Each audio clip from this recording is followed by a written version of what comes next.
नमस्कार, स्वागत है आप सभी का एएनबी न्यूज़ पर और मैं आपके साथ मोहम्मद गुलरेज कुरैशी। और वक्त हो चुका है प्राइम टाइम न्यूज़ का और रुख करते हैं इस वक्त की बड़ी और अहम जानकारी की ओर। मिडिल ईस्ट महासंग्राम का 88वां दिन आज। अमेरिका के विदेश मंत्री मार्को रूबियो बोले, हम किसी भी तरह हॉर्मुज को खुलवा कर रहेंगे।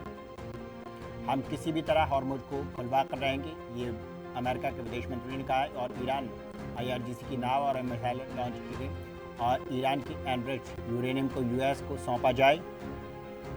और नेतन्याहू का ऐलान, हिजबुल्लाह पर हमले तेज करेगा ईरान। और हॉर्मुज में बारूदी नावें अब तक बनेगी या तबाही मचेगी।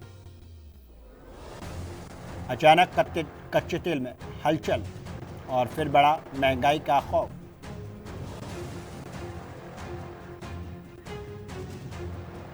और इसी खबर पर हमारे साथ में विदेशी मामलों के जानकार हैं डॉक्टर करोड़ी सिंह। करोड़ी जी, बहुत बहुत स्वागत है आपका एएनबी न्यूज़ पर। और सबसे पहला मेरा सवाल, जिस तरह से आपने और हमने देखा कि कल जिस तरह से चीज़ें निकल के सामने आई, लगा कि हाँ शांति समझौता हो सकता है बहुत जल्द, और आज फिर बयान बदल गए। ट्रंप कह रहे हैं, साफ तौर पर उनका कहना है कि साहब अब हमले फिर से तेज होंगे, तबाह करेंगे।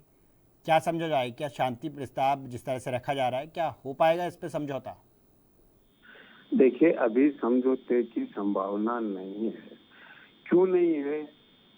देखिए, ये तो एक निश्चित है, एस्कालेट नहीं होगा, मिलिट्री ऑप्शन पे नहीं जाएगा अमेरिका, क्योंकि उस मिलिट्री ऑप्शन पे वहाँ व्हाइट हाउस में अच्छी तरह से मंथन हो गया है पेंटागन के साथ। जब ट्रंप साहब अपने बेटे की शादी में नहीं जाके और व्हाइट हाउस में मीटिंग ले रहे थे, तो उस पे मंथन हुआ कि क्या मिलिट्री ऑप्शन में अमेरिका को फायदा हो सकता है।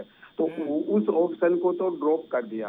अब आगे किस तरह से बढ़ा जा सकता है, समझौता कैसे हो सकता है? जब समझौते की बात आई कि समझौता आगे बढ़ रहा है, ट्रंप ने कहा कि अब जल्दी समझौता हो रहा है।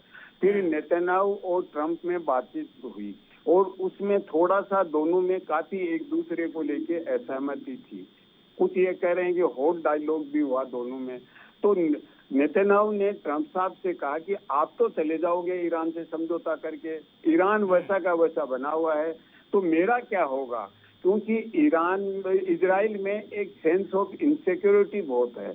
इजराइल ये मान के चलता है कि वो चारों तरफ से जिन कंट्री से घिरा हुआ है वो सब हॉस्टाइल कंट्री हैं इजराइल के। तो अगर आप चले गए अमेरिका यहाँ से ईरान से समझौता करके, तो ईरान तो है ही, लेकिन जो और दूसरे पड़ोसी देश हैं उनसे भी, यमन में हुती हैं, लेबनान में हिजबुल्लाह है, हमास से ऑलरेडी चल रहा है। तो फिर उन्होंने अब क्या किया कि बातचीत कतर में चल रही है एक तरफ तो, और कतर में ये कह रहे हैं कि बातचीत की कि वो जो ड्राफ्ट तैयार कर रहे हैं उसकी भाषा को लेकर है, जो थोड़ा बहुत विवाद है, लेकिन उसका नहीं है, मुझे लगता है ज्यादा है, क्योंकि अभी कोई समझौता नहीं होने वाला है। ईरान ने स्पष्ट कर दिया कि मेमोरेंडम ऑफ अंडरस्टैंडिंग है, एक MOU होना है।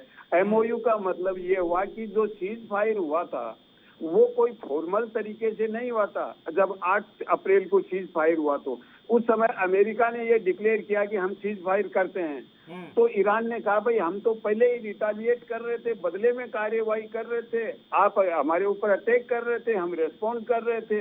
तो फिर सीज फायर हो गया अपने आप ही, क्योंकि ईरान ने कहा हम तो इनिशिएटिव लेते ही नहीं है, एग्रेसर है ही नहीं। तो उस तरह का सीज फायर था, औपचारिक तरीके से नहीं हुआ।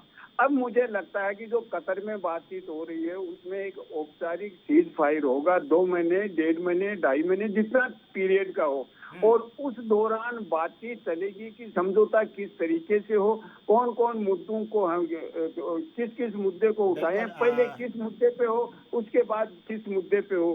फिर मीनवाइल ट्रंप साहब ने एक और समस्या खड़ी कर दी, वो अब्राहम अकॉर्ड को बीच में ले आए, और वो इसलिए ले आए अब्राहम अकॉर्ड को कि जो इजराइल के सरोकार थे कि मेरा क्या होगा आप समझौता करके चले जाओगे तो इजराइल की। बिल्कुल करोड़ी जी, बहुत बहुत धन्यवाद आपका इस पर ज़्यादा जानकारी के लिए।